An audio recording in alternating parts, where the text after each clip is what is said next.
बिस्मिल्लाहिर्रहमानिर्रहीम। अस्सलाम वालेकुम। कैसे हैं तमाम दोस्त? उम्मीद करता हूँ बिल्कुल खैरियत से होंगे। आज की वीडियो में बात करते हैं कि अगर हमने गंदम की तैयारी में, गंदम जिस तरह हम लोग काश्त कर रहे होते हैं, ज़मीन की तैयारी में अगर हम लोग ने DAP का इस्तेमाल नहीं किया, फास्फोरसी खाद का इस्तेमाल नहीं किया, तो क्या हम लोग पहले पानी के ऊपर जो हम लोग 15 से 20 दिन बाद दे रहे होते हैं या 20 से 25 दिन के बाद दे रहे होते हैं ज़मीन के हिसाब से, उस टाइम हम लोगों को DAP का इस्तेमाल करना चाहिए, अपने पौधों को DAP देनी चाहिए या फिर उसके मुतबादिल कोई और खाद है देनी चाहिए और कौन सी देनी चाहिए।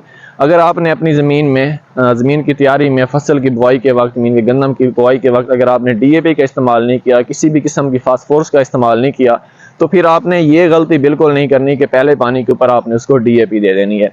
DAP क्यों नहीं देनी? उसकी बेसिक वजह यह है कि जो DAP है वो एक चट्टानी खाद है, ज़मीन के पथरीली खाद होती है, बहुत सख्त खाद होती है। अगर आप लोग पहले पानी के ऊपर DAP का इस्तेमाल कर देते हैं तो वो जो DAP है वो ऊपर पड़ी रहती है, ज़मीन के ऊपर पड़ी रहती है, ऐसा ऐसा मरला वाल वो ज़मीन में जज़ब होती रहती है। लेकिन उस टाइम जिस टाइम हम लोग पहला पानी लगा रहे होते हैं, उस टाइम हमारी फसल को खाद की बहुत ज़्यादा ज़रूरत होती है, फास्फोरस की ज़रूरत होती है, नाइट्रोजन की ज़रूरत होती है। लेकिन हमारी जड़ें क्योंकि ज़मीन के नीचे होती हैं और जो फास्फोरसी खाद पड़ी होती है, सख्त खाद होती है, ऊपर पड़ी रहती है, जिसकी वजह से हमारा जो पौधा है, पौधे की जड़ें हैं वो अच्छी तरह यूटिलाइज नहीं कर पा रही होती।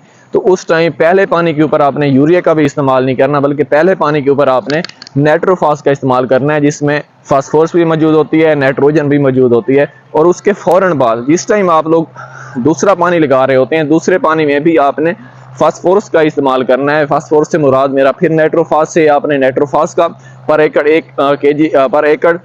1 बैग इस्तेमाल करना है 50 kg का। उससे आपको क्या फ़ायदा होगा? क्योंकि जो नाइट्रोफास है ये नरम खाद होती है, ज़मीन में बहुत ज़्यादा जज़ब हो चुकी होती है। क्योंकि इब्तदाई स्टेज में जितनी ज़्यादा फास्फोरस अपने पौधे को हम लोग दे सकते हैं, पौधे को देंगे फास्फोरस, उतनी ज़्यादा उसकी जड़ें बड़ी होंगी, स्ट्रक्चर अच्छा बनेगा, जो हमारा पौधा है वो दरख्त की तरह खड़ा रहेगा और उसके गिरने के चांसेस भी बहुत ही कम होंगे। अगर हम लोग उस टाइम यूरिया खादों का इस्तेमाल करेंगे, तो हमारा सिर्फ नाइट्रोजनी खादों का इस्तेमाल करेंगे, तो हमारा पौधा ऊपर ग्रोथ तो बहुत अच्छी कर लेगा, लेकिन जो उसकी जड़ है, जो उसकी बुनियाद है, वो बहुत ही कमज़ोर हो जाएगी।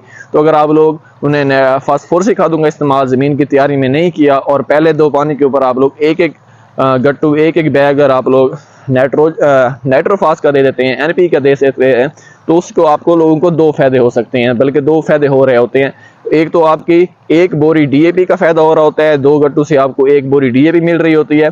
और दूसरा उसके साथ फ़ायदा आपको ये हो रहा होता है कि आपका 1 गट्टू मीन के नाइट्रोजन का भी आ रहा होता है, यूरिया खाद का भी आप लोगों को 1 गट्टू मिल रहा होता है। तो अगर इस वीडियो से रिलेटेड आपका कोई भी सवाल है तो आप लोग लाज़मी पूछ सकते हैं। इंशाल्लाह मुलाकात होती है बहुत जल्द एक नई वीडियो के साथ, एक नए टॉपिक के साथ। इजाज़त दीजिए। अल्लाह हाफ़िज़।